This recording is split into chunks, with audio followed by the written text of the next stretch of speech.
political science professor, faculty athletic rep at Northern Illinois University. Matt Streb is with us, and as I pointed out just a little bit ago, this will be Matt's final visit with us, and we're sorry to see him go, but we're thrilled for what he has going on in his life now. Matt, good morning.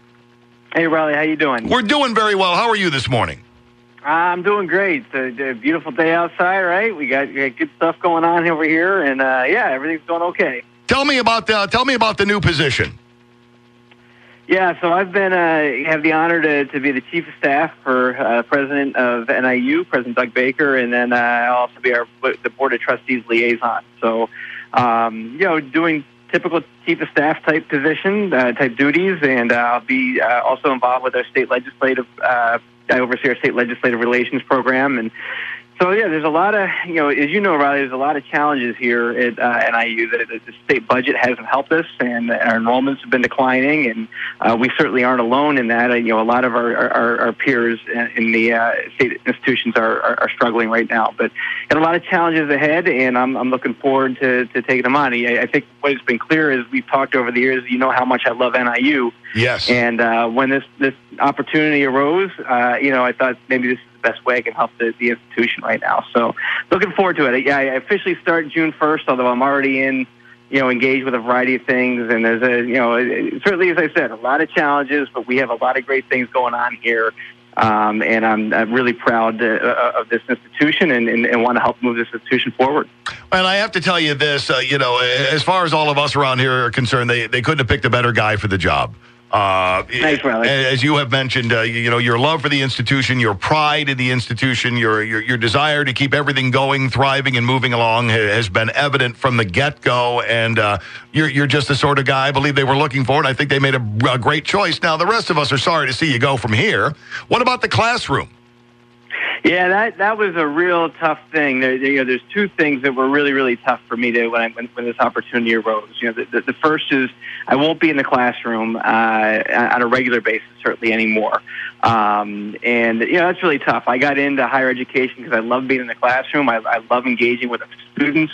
I get a lot of energy when I go into the classroom. I mean, it's kind of, if things are going rough or whatever, when I get into that classroom, that's kind of my release, right? That's where I go and feel comfortable, and it sounds strange, but relax and just have a great time. So I'm going to really miss that an awful lot. And the other thing is I'm going to have to eventually step down here is that we'll have a transition plan, but it's faculty athletics rep, and you know how much I love being the FAR and how much I've loved working with our coaches and our administrators, and most importantly, our student athletes. And I'll be able to still continue to do some of those things, obviously, in the role that I'll be going into. Being engaged with students is very, very important to me, and I want to continue to do that. So that was a real difficult thing for me, and I spent a lot of time thinking about that very hard.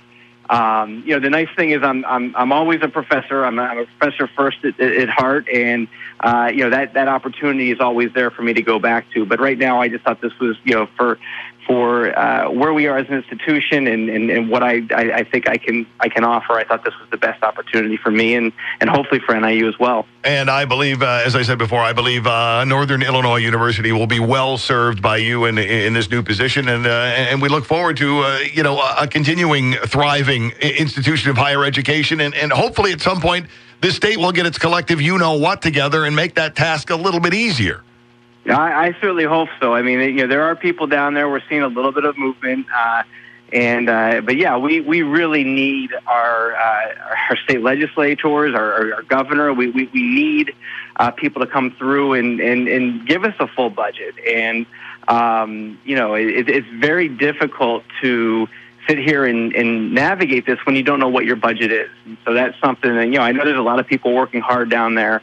I have to tell you, I'm a little concerned we're not going to get a full budget until after the governor's election in 2018. I hope people downstate prove me wrong, and I know that, the Senate is talking about the grand bargain, and there's a variety of things happening. So I certainly hope that comes to fruition. Because we certainly need the support of the state, and it's been a rough couple of years without that, but we're going to move forward, and we've got a lot of really great things going on here at NIU. Our academic programs are thriving. It's a great place to be. As I said, my family and I have made our lives here. We're happy here, and I want to make this place a better place. And one thing I want to tell you, one really exciting thing, Riley. Before I'm still the faculty athletics rep as of today, so I gotta throw this in here. So we have something at the MAC, the Mid-American Conference, called the Jacoby Cup. Okay. The Jacoby Cup is given to the best. We have a Reese Cup, and a Jacoby Cup. The Jacoby Cup is given to the best overall institution related to female sports. So how do our female sports, all of our female sports, you kind of compete against each other? How do they perform? And right now, we have the top performing female sports programs in the conference. And we have one more female sport to finish this weekend at the Mid-American Conference Championships. We have our outdoor track program running right now.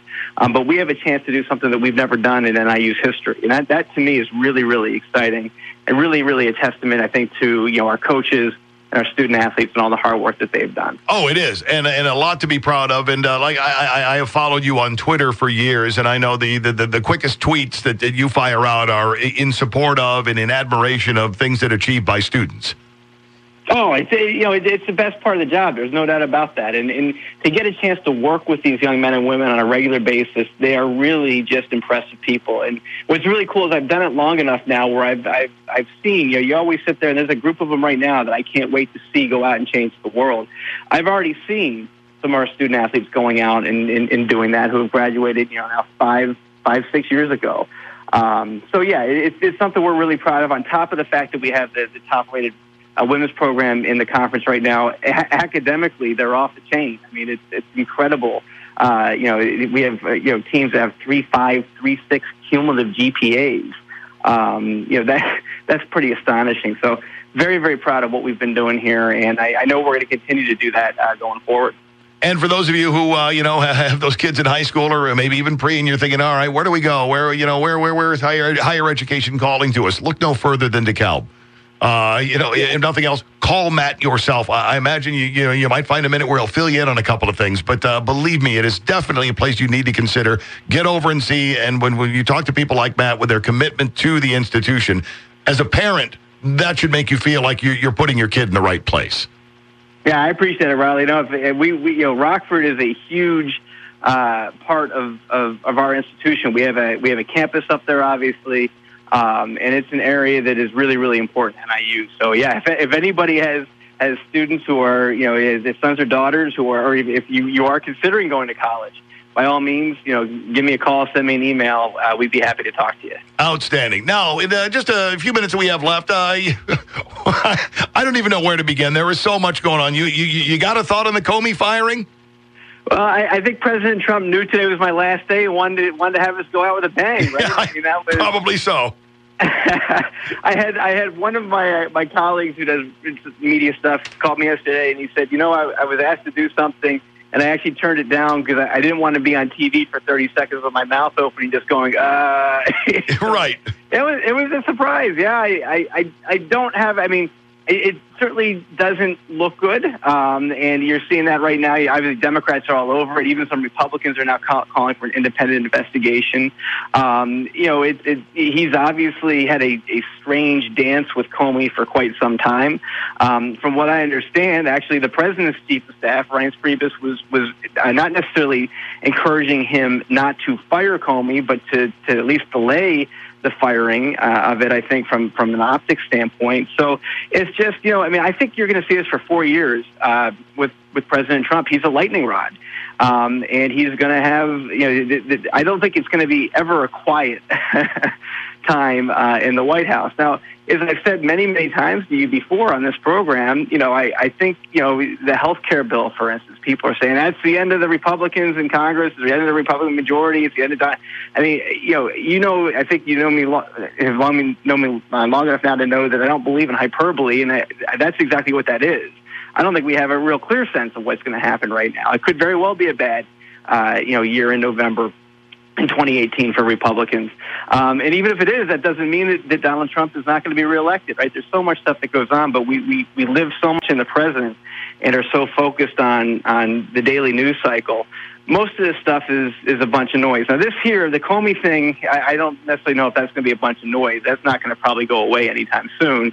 Even I saw that Richard Nixon's library was out tweeting last night that even Richard Nixon never fired the FBI director. So no, but Bill Clinton did. So, you know, and once again, I see some people trying, well, you know, Bill Clinton fired William Sessions. Yeah, there were some ethics issues there with William Sessions. When you look at the ethics report on that, I don't think Clinton had much choice.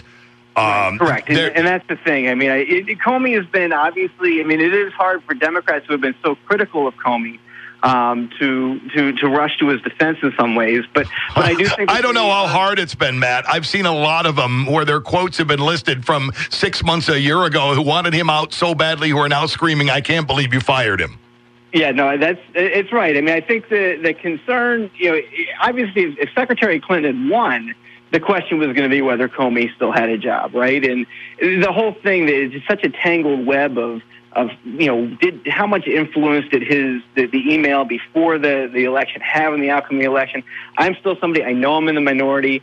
I'm not saying it had no influence. I don't think it had as much influence as some people are out there making it to be. But the whole, you know, tangled web, obviously, you know, Trump has gone after him and then has embraced him and supported him. You've seen that with Jeff Sessions. The fact that they're now coming out saying that, you know, he should be fired because of his handling of the Clinton email situation seems a little, you know, I think a little skeptical to me and hypocritical, but or disingenuous. Or disingenuous. I think, yeah. I mean, it's just, this is what it's going to be for the next 4 years. There's always going to be something it's not going to be quiet. Not that it was particularly quiet with President Obama, but you didn't have this type of, I think, constant lightning rod that was coming out of the White House. And, you know, it's going to be, you know, I don't think it's good for the country, that's for sure, but it certainly will be interesting theatrics. And, you know, you're the expert on this one, and I would like you to, because I'm seeing this so much on social media this morning, and it's just rubbing me the wrong way, and politics really has nothing to do with it. Calling something that it is not is what's bothering me. This is a constitutional crisis. This is a constitutional crisis with the firing of the FBI director. I don't know, man. I'm no expert like you, but I bet if I were to go through my pocket constitution, I'm not going to find the words FBI director in there anywhere. Yeah, and somebody referred to it as a coup. It's not a coup. A coup would be overthrowing the president. Right. So, I mean, yeah, look, I think the optics are horrible, right? I think that, you know, there is certainly strong justification to question why Trump did this. But, you know, I think that you're going to see, when what you're seeing in Congress right now is a call for an independent investigation. You're seeing Republicans on board with that as well. You may very well end up there. I mean, sure. It is a difficult thing when you've got, you know, an FBI director who is investigating the president that's reporting to the person that he's investigating. I mean, there's no doubt there's a conflict of interest there, which makes things, I think, very difficult. Is it a constitutional crisis? I don't think it's a constitutional crisis any more than, you know, some of the other things that we've had happen in recent years. And so, you know, obviously, you know, there was, you know, people argue that Nixon was a constitutional crisis. We got through that. Yeah. I'm not saying that we're going to end up where Nixon ended up. But, yeah, again, I think, you know, this is part of the problem with social media. You talk about my Twitter. You know how much I love Twitter. But at the same time, you know, Twitter can be a problem, right? I mean, it's just constant news, constant people commenting, sometimes not thinking about what they're saying, you know, tweeting, you know, because they're upset. And the level of dialogue, I think, the heat of the dialogue goes up. The quality of the dialogue, I think, is sometimes, you know, left to be desired. Right. And for those, though, who enjoy their hyperbole, please, by all means, Twitter is your place. Twitter is definitely your place for hyperbole. Over and over and over again. All right. Speaking of that, about runs us out of time. And as much as I hate to say it, you know, we got to run. I want to thank you, as you had pointed out, and we've been doing this for so long, I guess it just slipped through my mind. This is almost 10 years of getting together for a political science education that has been absolutely free of charge from Matt. And I can't begin to express my appreciation enough. Hey, Riley, I really, really appreciate you and your friendship, and that certainly doesn't have to end after today. So no. I look forward to staying in touch with you, and yeah, it's been a wonderful last decade talking to you guys. I really appreciate it. So thanks so much for the opportunity, and we'll certainly be in touch. And best of luck in all future endeavors, Matt. We appreciate it. Thank you. Thanks, Riley. Go Huskies. There we go. There's Matt Streb, political science professor, faculty athletic rep, moving on to chief of staff for the president of NIU.